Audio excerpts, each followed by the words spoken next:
सफेदी आई है तो कुछ सिखाने आई है। दशरथ महाराज के सबसे पहले एक बाल यहां कान के पास सफेद हुआ था। वैराग्य कहीं से भी हो सकता है, शिक्षा कहीं से भी ली जा सकती है। सीखने वाले अपने बाल से सीख लेते हैं, और जिन्हें सीखना ही नहीं है, ब्रह्मा भी आकर के उसे ज्ञान दे तो भी उसके पल्ले कुछ नहीं पड़ता। मूर्ख हृदय न चेत, जो गुरु मिले बिरंच सम। स्वयं ब्रह्मा जी आकर के ज्ञान दें तो भी हम जैसे मूर्खों को समझ में नहीं आ रहा है। दशरथ जी के कान के पास बाल सफेद, और देखो दशरथ जी के ही नहीं, सबके जब भी बाल सफेद होता है तो सबसे पहले कान के पास ही सफेद होता है। अब किसी के कहीं इधर उधर हो जाए तो वो रोग समझो, रोग है। अब छोटे छोटे बच्चों के बाल सफेद हो रहे हैं तो बुढ़ापा थोड़ी ही उनको, वो तो उनका रोग है, आजकल ऐसा चल रहा है। लेकिन उम्र के हिसाब से यदि बाल सफेद हुआ है तो सबसे पहले बाल कान के पास सफेद होगा। ये कान के पास का बाल हमें कुछ समझाने आया, कुछ सिखाने आया। क्या सिखाता? अब वैसे तो चिल्ला चिल्ला के तो बड़े बड़े महापुरुष, बड़े बड़े महात्मा, बड़े बड़े कथाकार चिल्ला चिल्ला के थक गए। महाराज खोपड़ी पक गई, देखो बाल उड़ गए, देख लो। ये चिल्ला चिल्ला के जो समझाते रहे उनकी बात हम नहीं समझे, इसलिए ये बाल कान में कहने आया। कभी कभी कान में जो कोई कुर्र कर देता है वो बात जल्दी समझ में आ जाती है। आती है कि नहीं? किसी को समझाना हो तो कान में समझाओ। कान की बातें लोगों को बड़ी पसंद आती है। तुम सही कह रहे हो भैया, अरे सुनो इधर उधर, उल्टी सीधी कैसी भी कह दो कान में, आदमी के तुरंत बैठ जाए महाराज, बिल्कुल महाराज ये सही बात है। अब यहाँ सही सही चिल्ला रहे 5-6 दिनों से, कोई असर ना, कान में ने कुर्र कर दो। कुर्र मतलब समझ रहे? हाँ, फुसफुसाई दो, आदमी तुरंत समझ जाता है। अरे महाराज ये बिल्कुल ठीक कहा। तो ये बाल ने भी सोचा ये ऐसे नहीं समझेगा तो कान में कह दो। तो कान के पास आकर के ये बाल क्या शिक्षा दे रहा है? बाल कह रहा है, प्यारे जब तुम बाल थे, अब तो तुम बूढ़े होने वाले हो, पर जब तुम बाल थे हम तब भी बाल थे। जब तुम बाल थे हम तब भी बाल थे, पर अब तुम बूढ़े हो गए हो, पर हम अब भी बाल ही हैं। सफेद हो गया तो क्या नाम तो उसका बाल ही है कि कोई और नाम है इसका? बाल ही है। काला था तब भी बाल था, अब सफेद हो गया तो भी बाल ही है। तुम बूढ़े हो गए पर हम आज भी बाल हैं। पर भाई हम में तुम में अंतर बहुत है। क्या अंतर है?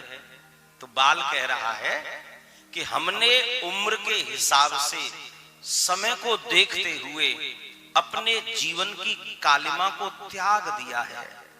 हम सफेद हो चुके, बिल्कुल सफेद हो गए। हमने अपनी कालिमा त्याग दी, पर धन्य तो तेरे लिए है, तूने आज तक अपने जीवन की कालिमा को त्यागा नहीं। तू जैसा था आज भी वैसा ही है। और ये आए सफेद बालों को खिजाव लगा करके बदलने की चेष्टा, प्रकृति के साथ खिलवाड़ कर रहा है। स्वीकार करिए, उसके विधान को स्वीकार करिए। समझदार बनना है तो ये सब छोड़िए। कुछ शर्म तो करेगा कोई देख करके, भैया सफेदी आ जाए सामने, बड़ो बूढ़ो बैठो, थोड़ा भय तो खावेगो। अब बूढ़ो ही जवान बनना है तो फिर भाई फिर भय काय को। एक आदमी हमको मिला, कहीं हम कथा करने गए तो बोला, बोले महाराज वैसे तो सब आनंद है, घर में कोई कमी नहीं है, पर महाराज हमें बहुत बड़ी चिंता, बड़ी टेंशन रहती है। हमने कहा भाई क्यों टेंशन रहती है बताओ? बोले नहीं महाराज अब क्या बताएं आपको, बात कुछ ऐसी, यही घर का मैटर है। तो हमने कहा भाई जब हमारे पास आके बैठ गए हो तो फिर अब हमसे क्या छुपाना, बताओ, शायद भगवान कोई मार्ग निकाल दे। अब बोले महाराज अब क्या बताएं आपको, ध्यान दीजिए, क्या बताएं आपको महाराज, टेंशन बहुत ज्यादा है। हमारी ना बेटा के साथ बनती नहीं है, हमारी बेटा के साथ नहीं बनती, ये टेंशन है। हमने कहा क्यों, इसका कारण क्या है? बोले पता नहीं महाराज कारण क्या है, कारण पता चल जाए तो शायद हम कुछ सुधर जाए, संभल जाए। हमने कहा तो बेटा कितने साल का है? वो बोला महाराज बेटा 20 साल का हो गया है। और मैंने की आपकी उम्र कितनी है? बोले हम महाराज 50-55 के बीच में चल रहे हैं। अब हमने बेटा को भी देखा और बाप को भी देखा, दोनों को देखा, लेकिन दोनों लगते नहीं बाप बेटा जैसे।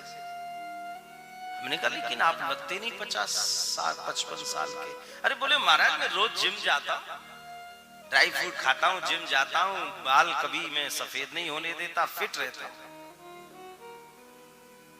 फिर हमने कहा यही कारण है तुम्हारा, जो तुम्हारे बेटा के साथ नहीं पटती। बेटा तो जवान है ही, तुम बुढ़ापे में जवान बन रहे हो तो फिर बेटा के साथ कैसे पटेगी? अरे भैया बेटा जवान है तो तुम बूढ़े हो जाओ, फिर बेटा आदर करेगा, सम्मान करेगा, वो तुम्हारी सफेदी की लाज करेगा।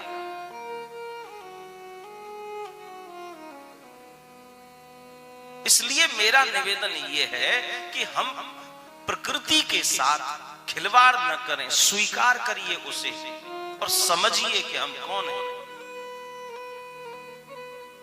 दशरथ जी ने बाल से शिक्षा ली कि मैं बूढ़ा हो गया। श्रवण समीप भये श्रुत के सा, कान के पास सफेद बाल देखे तो दशरथ जी समझ गए कि मैं बूढ़ा हो गया। और बस उसी दिन उसी क्षण अपने आसन से उठे और गुरुदेव के पास में गए। गुरुदेव मैं राम को सब कुछ सौंपना चाहता हूं, अब मैं बूढ़ा हो गया गुरुजी, अब एकांत में बैठ के भजन करूंगा जो जीवन का सार है। बेटा जाने बेटा का काम जाने, समय पाकर के अपने आप को जिम्मेदारियों से मुक्त करना ही व्यक्ति का मोक्ष है।